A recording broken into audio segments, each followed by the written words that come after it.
Welcome back to When Harry Met Board Games, where we feed our people with relatable content and our victory condition is your satisfaction. I'm Harry, and before we go any further, please don't forget to subscribe to our channel and click on that bell notification. That way, when we are doing our thing, YouTube lets you know. Also, check in the description down below for a link to our Patreon account and see how you can support this channel. Today, we have another board game review. Today, I'm going to be reviewing this game right here, Hollywood Golden Age, designed by Reiner Knizia, and this edition here is published by Nova Games. I'm going to set the game up, show you how it plays, and then we're going to get back and hear my final thoughts and grades.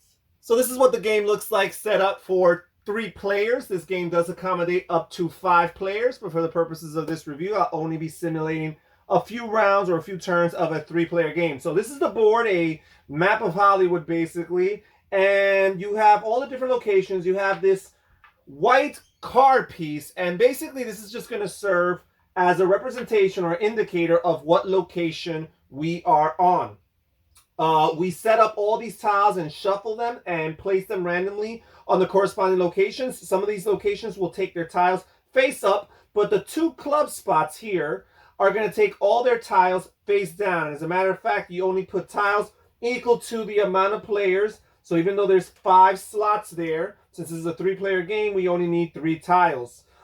We have all of these tokens here which serve for the purpose of indicating how valuable your movies or your scripts are once you have fulfilled their requirements.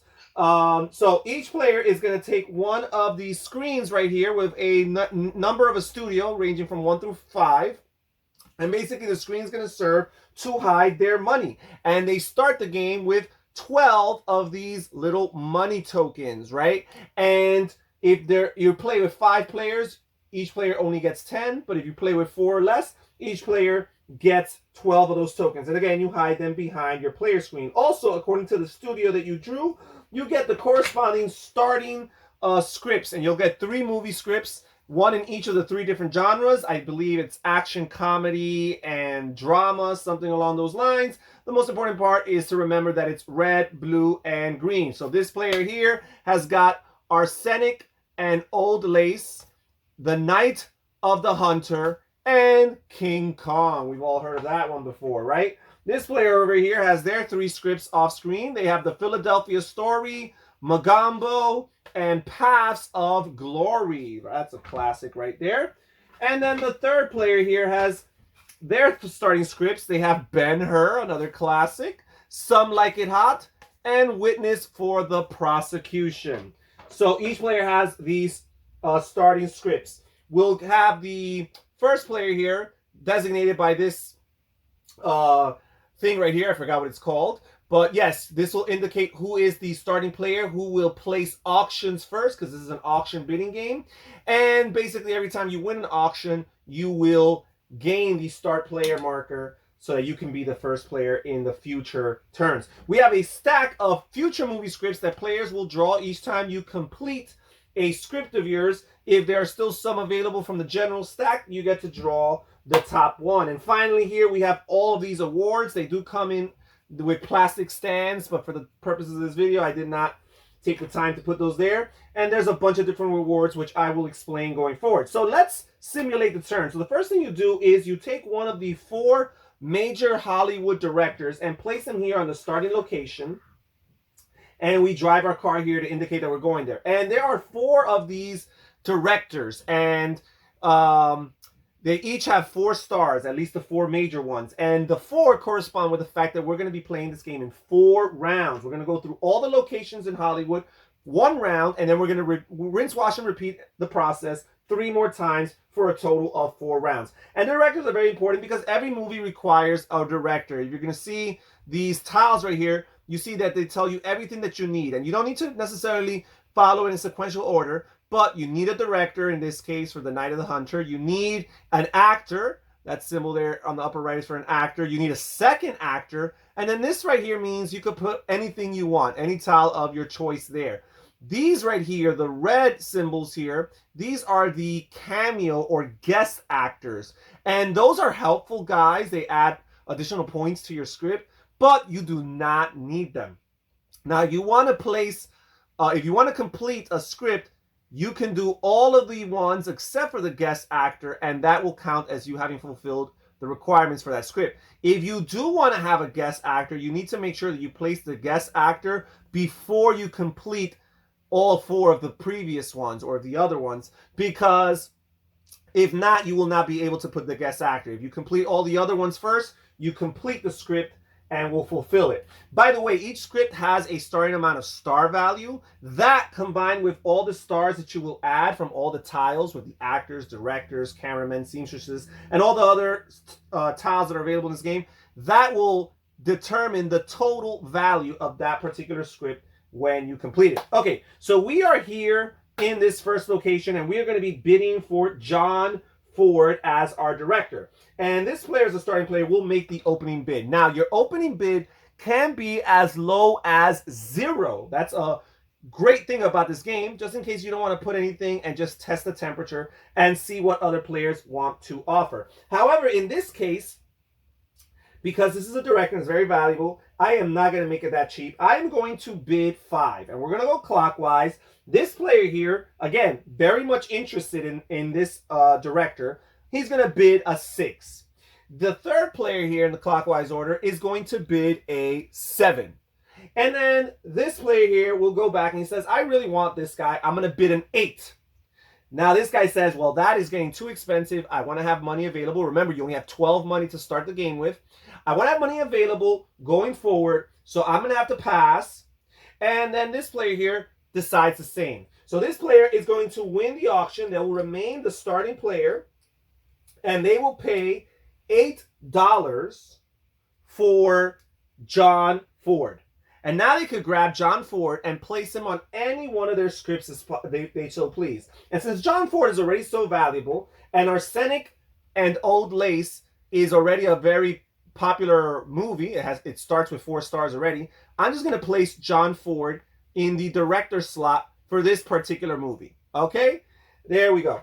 And now this 8 money, I have to cough it up, but it doesn't go to some pool or some bank there. Instead, it is split up among the losing players, the players who lost the auction, evenly. And since 8 is evenly divisible by 2, we just have to give 4 money to each of the other players, and they put it behind their screen. So that's the really neat thing about this auction system, is that as the game goes on and you lose certain auctions, there's that consolation prize that you will have some money added to your pool, which means you will be okay because you will not be losing auctions indefinitely, because as you lose auctions, you'll be gaining money, which ultimately means that eventually you will win some auctions. Okay, so we are done with this location. We will drive over to the next location, and we have these 3 tiles here up for auction. So first of all, we have this cameraman with 3 stars, and lots of the scripts require cameramen. And again, you have those empty slots that could be filled with anything,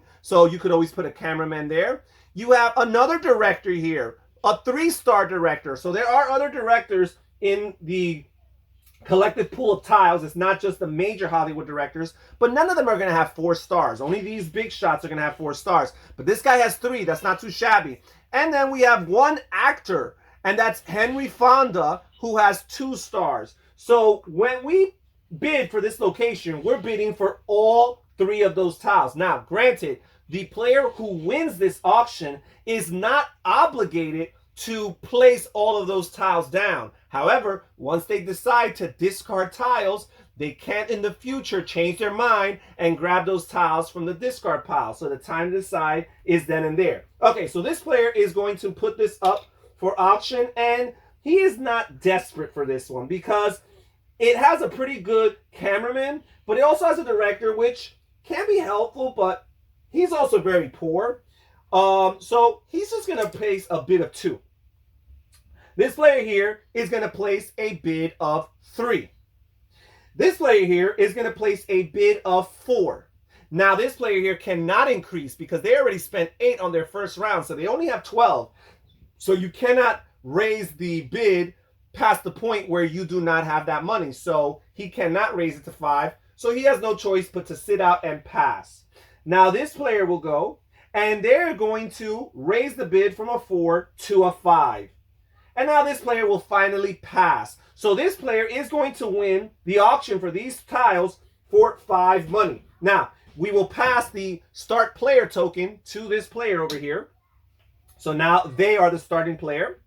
And now they will pay $5. So again, we are going to divide this money, or 5,000, whatever this represents, 5 money. We're going to divide this money evenly as possible among the players. There are 2 players. Well, 2 divided by 5 does not go in perfectly. So what we're going to do is we're going to give 2 to each player, and we're going to have 1 left over. And we're going to place this one right here. There's a little money reserve pool where every time you have an odd number of, an odd amount of money that cannot be divided among the players, you set aside the leftover over here, and that will be used in future auctions to divide money whenever things may be uneven. So in the future round, let's say there's $1 left over, carried over, we can grab this one here to make it 2, and then be able to divide that evenly. Okay, so we are done with that. This player will grab these 3 tiles, and they could distribute them as they so please. They could place them on multiple scripts, or they could choose to place them all on one. And I think that's exactly what we're going to do.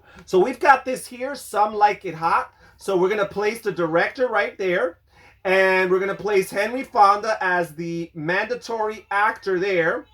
And we're going to place this cameraman right here. All right. And they are halfway done with this movie right there. Okay. And we are done with that location. So now we will move on to the next location right here. This is Grauman's Chinese Theater. And there's only 2 tiles up for grabs. And very interesting because first of all, we have a musician who's only of 1 star. And we have an actress, Olivia de Havilland, who is no star. So you do have some tiles that actually have no stars. And you would say, well, what's the value in that? Well, the value in that is twofold. A, they help you fulfill the requirements of a script nonetheless, right? So you're just missing 1 tile and you're desperate to finish a script because, again, you're not going to score points for unfinished movies anyways. So you might as well try to finish as many movies as possible. So that could be very valuable. Also, she could be very helpful towards one of the scoring opportunities that players have, which is this 10-point bonus at the end of the game if you have the lowest valued movie, right? So not only will you score points throughout the game for having the best, most successful movies, but at the end of the game, you're going to score 10 points if your movie is the lowest value of all the completed films at the end of the game. So let us start with this player, the starting player, and they're going to bid 0. They're going to throw themselves in, but just with a bid of 0. This player here is going to bid 1. This player over here, let's see what this player over here is going to do. Do they need a musician? They do.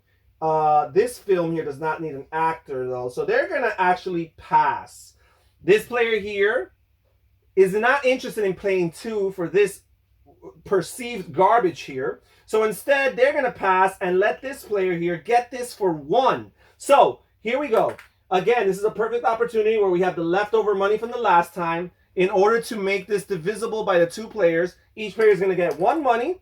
And this player here is going to grab these 2 tiles. And they're going to grab their least valuable movie here, Magambo.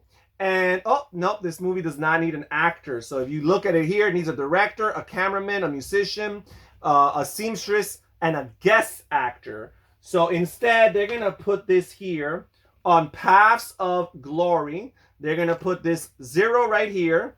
And, oh, but this does not need a musician. So I guess they'll put their musician token on Magambo here.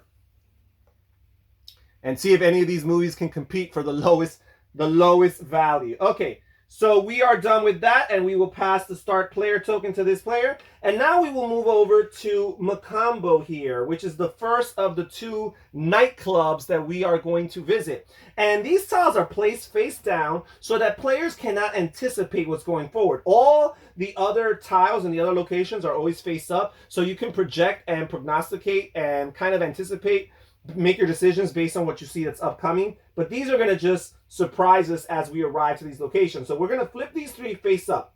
And now, instead of bidding for these locations, each player is going to automatically draw one of these tiles of their choice. However, we need to determine order. And the order here is not going to be based on the start player token right here. Instead, it's going to be based on the player who has the most actors on their scripts. And right now, it is a tie between this player who has Henry Fonda and this player here who has Olivia de Havilland. And this is, again, another example of why having an actor, even a low value one, can be very helpful.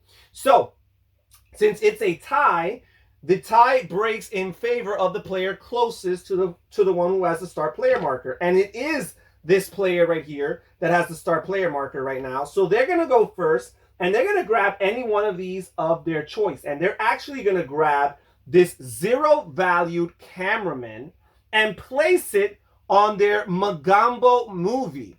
And again, this has no stars, but their objective is clearly that they want this movie to be as bad as possible, have the lowest value as possible, so they can gain that bonus at the end of the game for having the lowest valued movie. So they're done with that. Now this player here, who also has one actor, will grab one of these tiles, and they are going to grab this here.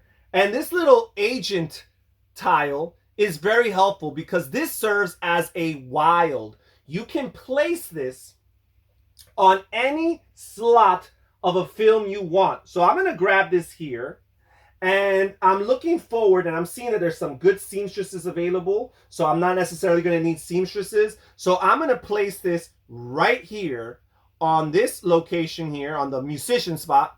And now this is a musician. Now, very important going forward, if you ever want to replace a tile with something you've just newly acquired, that is something you could do as long as the film has not been completed. However, going forward, anything that replaces this has to be a musician because it's on a musician slot, right? So there is that. Okay. Now we will go, this player will gain the last remaining piece right here, and they'll gain this 1-star director, and they'll put it on their King Kong movie. Might as well see if they could compete with this player for the lowest valued film. And we are done with this location, and we will continue driving on. And now we are here. It's very clear. It's very important to distinguish that these are 2 separate locations. It may be hard to tell from the camera, but we have Brown Derby with 3 tiles right here. And then we have Charlie Chaplin Studios with 2 styles here. So this is the first location that we're exploring. And we have these 3 tiles up for grabs. So first of all, we have Charlton Heston here as a guest actor. We have Kirk Douglas as a regular actor for 2 stars. And we have the seamstress here for 3 stars. So these are pretty good tiles that are up for grabs. This player will go first, and they're going to start with a bid of 5. This player here is going to start. They can raise it, but you know what? They are going to raise it. They're going to raise it to 6, make things interesting. And then this player here, they are desperate to complete this film here, which only has 2 more slots to fill. And all of these would actually be very helpful for their objectives. So they're going to actually go all out here and bid a 4, a 5, a 6, a 7, a 8, a 9, a 10, 11, and a 12. And even though this player here has enough money to surpass that, these tiles are not nearly as valuable to this player as it would be to this player. So they're actually going to pass. This first player over here has to pass because they don't have that much money. So this player is going to play, they're going to pay 6 money, and they're going to distribute it evenly among the players. 12 money, I'm sorry. 12 money each player. They're going to give 6 to each player. So there's 3, there's 6, and there's 6, and they put it behind their screen. They will also take the starting player token right here because they won that auction, and they're going to grab these 3 tiles, and they're going to situate it accordingly. So first of all, we're going to place the seamstress here on Some Like It Hot, and we're going to play Charlton Heston here also on Some Like It Hot. We're going to complete that film, and then Kirk Douglas, we're going to place him on one of these other films here. I will place him on Ben-Hur. He looks like he'd be a good star for Ben-Hur. So we have completed the film Some Like It Hot. So first of all, we're going to determine the value of this film by counting all of the stars. We have 4, 7, 9, 12, 14, 17, 19. That is a very valuable score. So first of all, we're going to grab this 19 to indicate how valuable this is.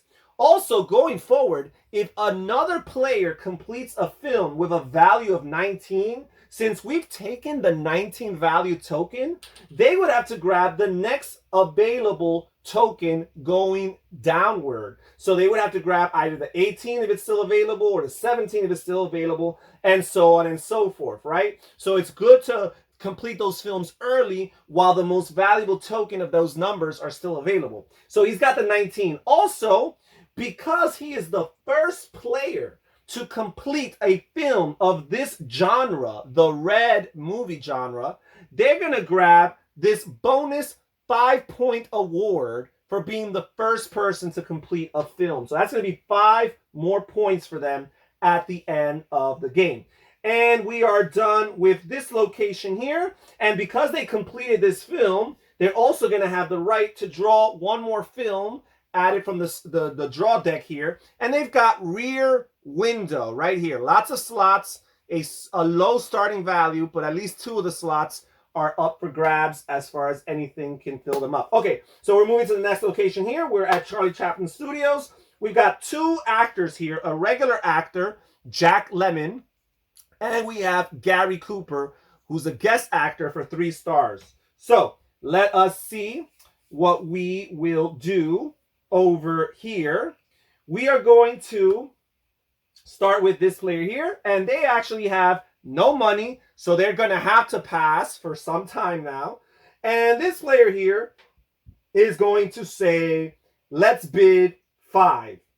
This player here could really use some of these, so they're going to say, let's go for 6. Okay, and then this player here is going to say, let's go for 8. He is going to pass. He will pay 8. He will pay 4 to each of the losing players. So they each get 4. He will grab these 2, and he's actually going to add it to he's going to add 1 over here. He's going to add this guest actor, Gary Cooper, to the Philadelphia story. Hopefully make it very valuable. And he's going to add this actor right here, Jack Lemmon, to Paths of Glory, which he's hoping for it to perhaps be the least valued film at the end of the game. Okay, so we're done with that. We move to this location here. We're at Taft Building, and there are 2 tiles up for grabs here. Oh, by the way, this guy won the auction, so he gets the star player marker. We have this agent, which again is a wild card, and it has 3 stars. And we have this director here, which is 2 stars. So, who needs a director? This player here for Paths of Glory could use a director. Not sure if they want one that has a value of 2, though, but we'll see. So, this player will go first. They will bid 2. This player here will go. They will bid 4. This player here cannot bid 4 because they only have 4 money. They just got their 4th money token right now. So instead, they are going to pass. This player here will bid 5.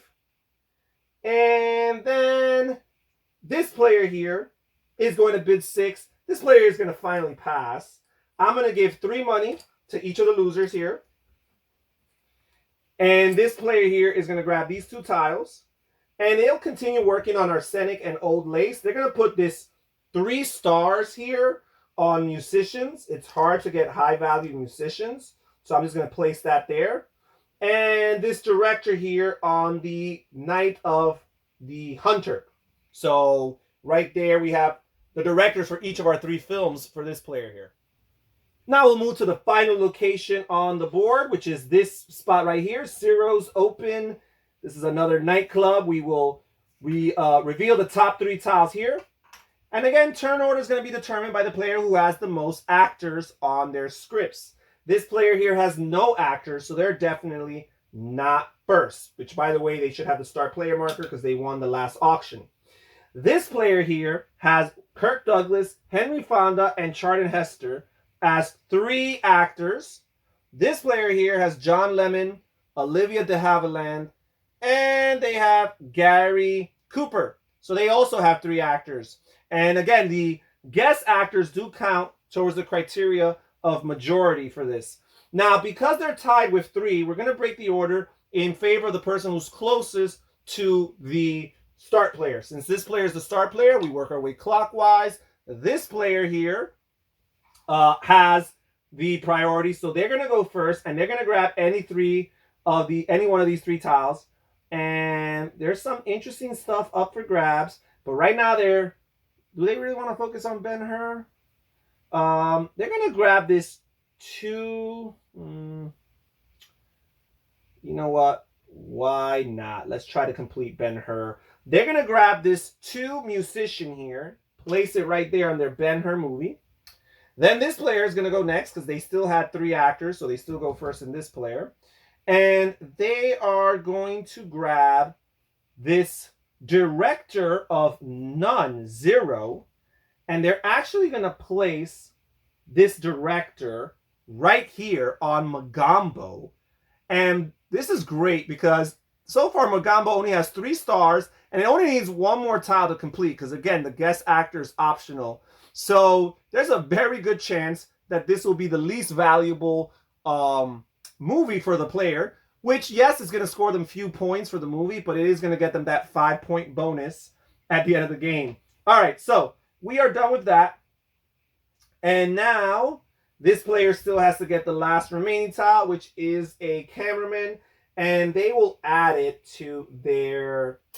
They're going to add it to Arsenic and Old Lace right here. Okay, and now we are done, and what we're going to do is we're going to look at the player at the end of each of the first 3 rounds. We're going to look for the player who has the most valuable completed film. Right now, only 1 player has a completed film, and it's pretty valuable, so it probably would have been the most valuable anyways, and it's this player with Some Like It Hot at 19. And at the end of each round, the player who has the most valuable film is going to get this 5-point reward. And the thing is, each round, each of the first 3 rounds, they can keep on gaining that 5-point reward for the same movie as long as it's still the most popular.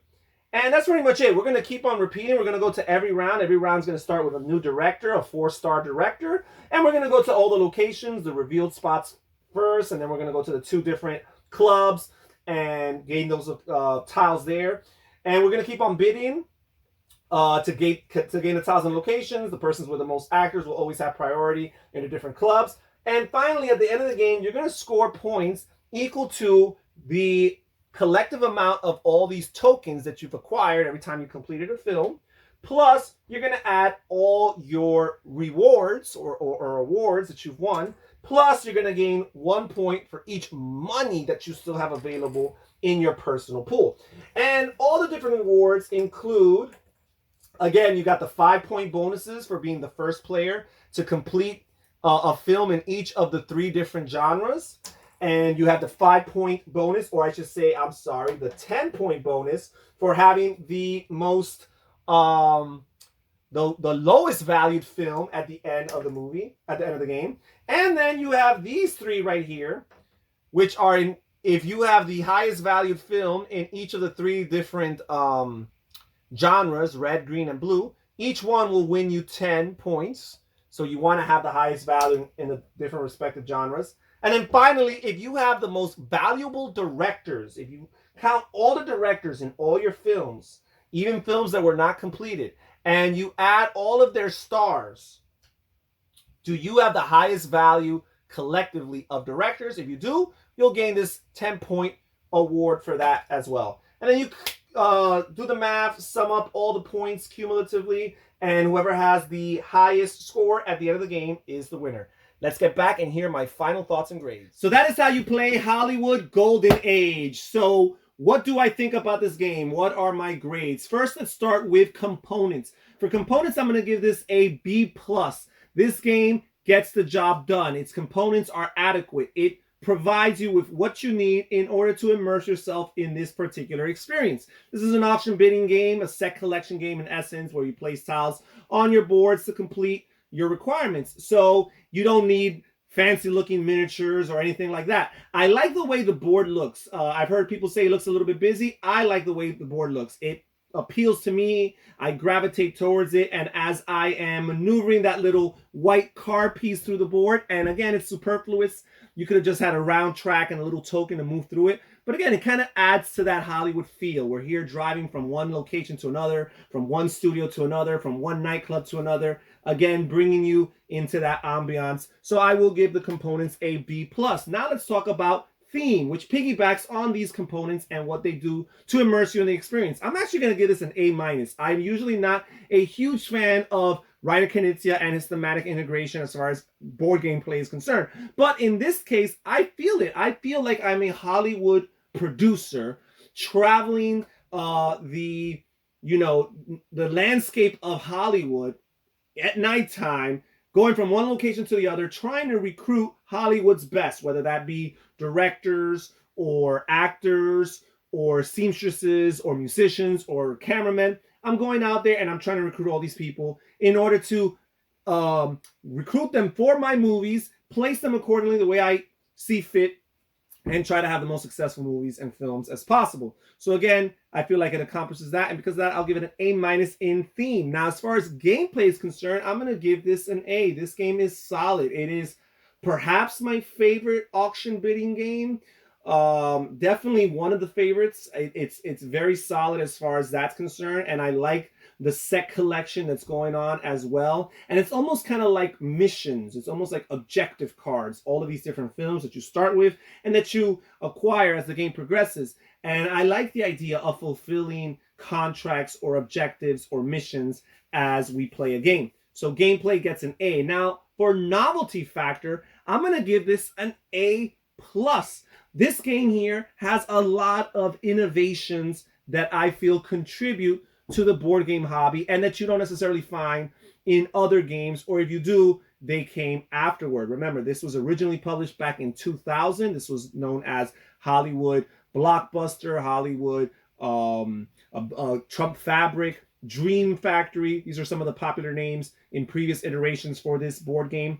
But yeah, this game back in the year 2000 brought lots of novelties to the board game hobby. First of all, as I was mentioning about the objectives or the missions, which are the films or the scripts that you draw throughout the game, this game was one of the first, if not the first, to introduce the idea that by completing an objective, you earn the right to draw a new one, right? So not only do you have these goals or these missions, but when you complete one, you're rewarded by actually being able to draw another one, thus giving you an advantage over the other players around the table, at least temporarily speaking. Also, as I mentioned, this is a set collection game in essence, and what I like about this game is the fact that it has these two opposing concepts, which is the idea of short-term set collection or long-term set collection. A player can focus on some of the short-term goals by completing these films quickly, getting whatever possible tiles to complete them